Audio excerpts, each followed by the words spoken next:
All right, let's open our King James Bibles as we do a reading from Exodus 2. We will title this, The Birth of Moses. Now a man of the tribe of Levi married a Levite woman, and she became pregnant and gave birth to a son. When she saw that he was a fine child, she hid him for 3 months. But when she could hide him no longer, she got a papyrus basket for him and coated it with tar and pitch. Then she placed the child in it and put it among the reeds along the bank of the Nile. His sister stood at a distance to see what would happen to him. Then Pharaoh's daughter went down to the Nile to bathe, and her attendants were walking along the riverbank. She saw the basket among the reeds and sent her female slave to get it. She opened it and saw the baby. He was crying, and she felt sorry for him. "This is one of the Hebrew babies," she said. Then his sister asked Pharaoh's daughter, "Shall I go and get one of the Hebrew women to nurse the baby for you?" "Yes, go," she answered. So the girl went and got the baby's mother. Pharaoh's daughter said to her, "Take this baby and nurse him for me, and I will pay you." So the woman took the baby and nursed him. When the child grew older, she took him to Pharaoh's daughter, and he became her son. She named him Moses, saying, "I drew him out of the water." Moses flees to Midian. One day, after Moses had grown up, he went out to where his own people were and watched them at their hard labor. He saw an Egyptian beating a Hebrew, one of his own people, looking this way and that, and seeing no one, he killed the Egyptian and hid him in the sand. The next day he went out and saw 2 Hebrews fighting. He asked the one in the wrong, "Why are you hitting your fellow Hebrew?" The man said, "Who made you ruler and judge over us? Are you thinking of killing me as you killed the Egyptian?" Then Moses was afraid and thought, "What I did must have become known." When Pharaoh heard of this, he tried to kill Moses. But Moses fled from Pharaoh and went to live in Midian, where he sat down by a well. Now a priest of Midian had 7 daughters, and they came to draw water and fill the troughs to water their father's flock. Some shepherds came along and drove them away. But Moses got up and came to their rescue and watered their flock. When the girls returned to rule their father, he asked them, "Why have you returned so early today?" They answered, "An Egyptian rescued us from the shepherds. He even drew water for us and watered the flock." "And where is he?" Reuel asked his daughters. "Why did you leave him? Invite him to have something to eat." Moses agreed to stay with the man, who gave his daughter Zipporah to Moses in marriage. Zipporah gave birth to a son, and Moses named him Gershom, saying, "I have become a foreigner in a foreign land." During that long period, the king of Egypt died. The Israelites groaned in their slavery and cried out, and their cry for help because of their slavery went up to God. God heard their groaning, and he remembered his covenant with Abraham, with Isaac, and with Jacob. So God looked on the Israelites and was concerned about them. We will now explore the contextual commentary of this amazing chapter. Hopefully, you are still tracking. We will start at the beginning. In Exodus 1, we see those children of Egypt were prosperous in Egypt, until things changed. Moses' birth and childhood. And a man of the house of Levi went and took as wife a daughter of Levi. So the woman conceived and bore a son. And when she saw that he was a beautiful child, she hid him 3 months. Moses is born a beautiful child of the tribe of Levi. Since Exodus was written by Moses, he takes some liberty here telling the reader just exactly what a beautiful baby he was. And a man of the house of Levi went and took as wife a daughter of Levi. So the woman conceived and bore a son. And when she saw that he was a beautiful child, she hid him 3 months. So the woman conceived and bore a son. The baby Moses opened his eyes to an unfriendly world. He was born in a powerful nation, a nation who had recently enacted a policy to get rid of all baby boys, drowning them in the Nile River, and also a policy for the adult population, the policy of servitude and of bondage. Also no to the Egyptian motto, work without fainting. Abraham was told by God of his people multiplying and being blessed. But he told Abraham also about a time in the future, and the hard 450 years coming for his people. Acts 7 verses 6 through 7 is a parallel chapter which uses Moses to tell of what God predicted. Verse 6. God spoke to him in this way. For 400 years, your descendants will be strangers in a country not their own, and they will be enslaved and mistreated. Verse 7. But I will punish the nation they serve as slaves, God said, and afterward they will come out of that country and worship me in this place. Moses was not the firstborn in his family. He had at least an older brother Aaron and an older sister. Aaron was born before the Egyptian king's final solution was put into decree. A man of the house of Levi went and took as wife a daughter of Levi. Exodus 6:20 tells us the names of Moses' parents: Amram and Jochebed. Fanciful Jewish legends say that Moses' birth was painless to his mother, that at his birth his face was so beautiful that the room was filled with light equal to the sun and moon combined, that he walked and spoke when he was a day old, and that he refused to nurse, eating solid food from birth. We have to remember again that Moses wrote Exodus and might have had a slight ego complex. His mother hid him 3 months. The parents of Moses did not do this only because of the natural parental instinct. They did it also out of faith in God. Hebrews 11:23 describes the faith of Moses' parents.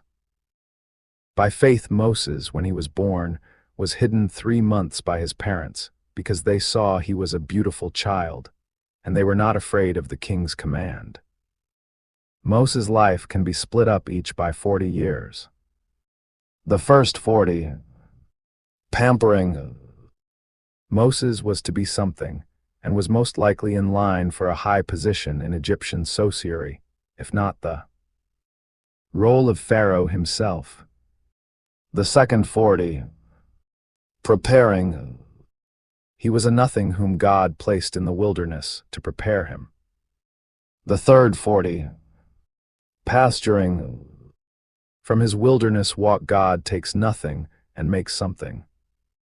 Hebrews chapter 11, verses 23 through 27 tells us. By faith, Moses' parents hid him for 3 months after he was born, because they saw he was no ordinary child, and they were not afraid of the king's edict. By faith, Moses, when he had grown up, refused to be known as the son of Pharaoh's daughter. He chose to be mistreated along with the people of God rather than to enjoy the fleeting pleasures of sin. He regarded disgrace for the sake of Christ as of greater value than the treasures of Egypt, because he was looking ahead to his reward. By faith he left Egypt, not fearing the king's anger. He persevered because he saw him who is invisible. His parents feared God in heaven more than Pharaoh and his decree. And when his mother could no longer hide him, he was put in a small ark and pushed into the river. We see his parents are exhibiting faith and expressing faith by releasing Moses. The parents make a little mini ark for Moses, or wicker box in boat form. Tamad in Hebrew for box of reeds sealed with pitch. We know that Jochebed, his mom, most likely knew the bathing habits of Pharaoh's daughter. As Miriam, his sister, stood far off to watch what would happen. As the daughter of Pharaoh came to bathe, she saw Moses in the little ark or box, and asks her servant maid to retrieve the ark or box containing Moses. Ritual bathing was a common daily routine for Egyptian culture, which was performed at a certain time of day. So the servant maid gets the mini ark or boat, and takes it to Pharaoh's daughter, and she says, the child, the baby Moses wept, crying at the right time. It was not uncommon in Egyptian culture to see the baby as a gift of Osiris to her. Osiris being the god of the Nile River. Coming out of hiding in the reeds, Miriam, Moses' sister, says to Pharaoh's daughter, "Shall I call a Hebrew woman to assist?" Pharaoh's daughter told Miriam to go and get a Hebrew woman, so Miriam gets the child's original mother, Jochebed. When Jochebed arrives, Pharaoh's daughter says to Jochebed, "Go, take the child, nurse him, and I will give you wages." Jochebed gets the child back from the river and gets paid to raise him. Paul the Apostle is a similar story. Moses gets raised, and the devil pays. But God blessed Moses so he could use him to help bless other people. As Moses grew and came of age, he was brought to Pharaoh's daughter and he became her son. We see his original mom's faith here. Hiding Moses, putting Moses in river, releasing her son when he came of age. As Moses grew, he gets trained by the very best Egypt has to offer.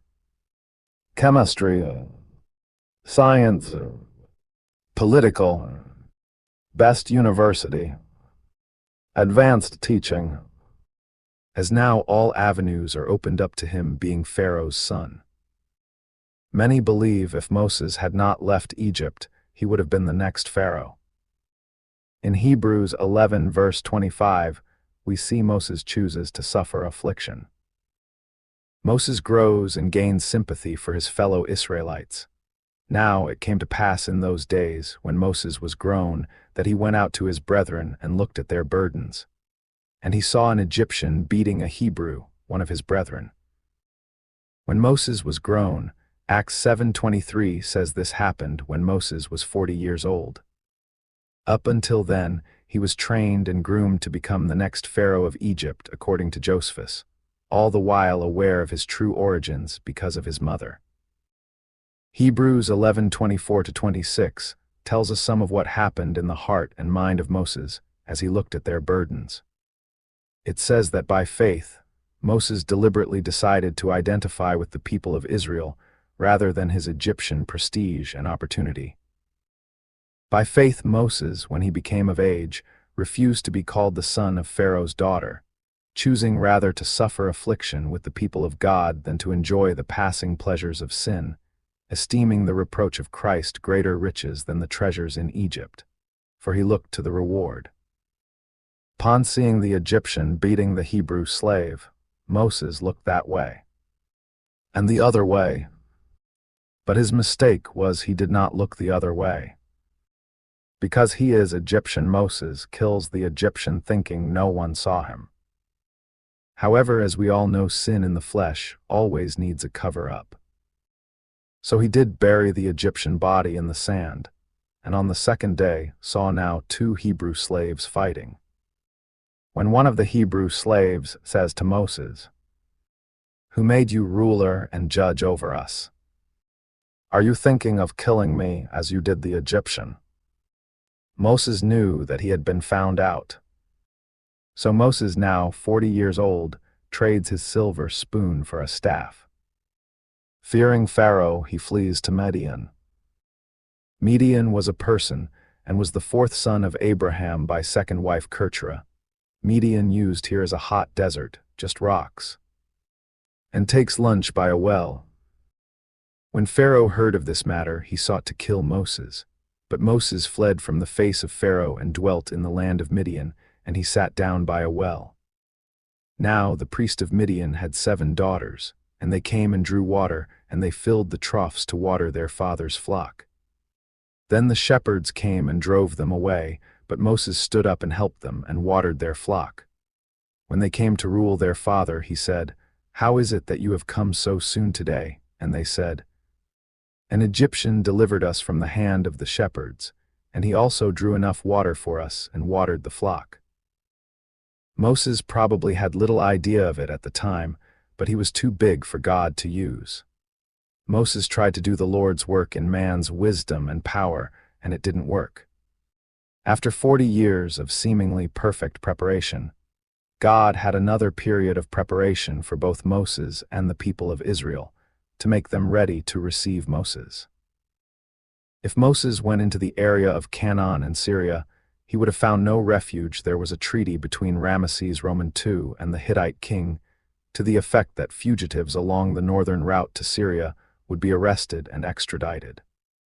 So Moses went southeast instead, to Midian.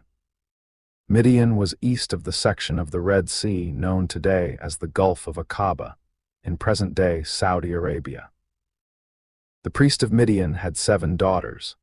Finally coming to Midian, Moses met the daughters of a priest of Midian, likely a descendant of one of Abraham's other children through Keturah, named Midian, Genesis 25, 1-2. Because of this connection with Abraham, we have good reason to believe he was a true priest and worshipped the true God. God led Moses to this specific family at this specific time. Moses stood up and helped them and watered their flock. In Egypt, Moses enjoyed life as one of the royal family and was waited on hand and foot. In the distant desert of Midian, Moses finally had an opportunity to be a servant, and he did a good job, working hard to help water the flocks of Reuel's daughters. So the priest of Midian said to his daughters, "And where is he?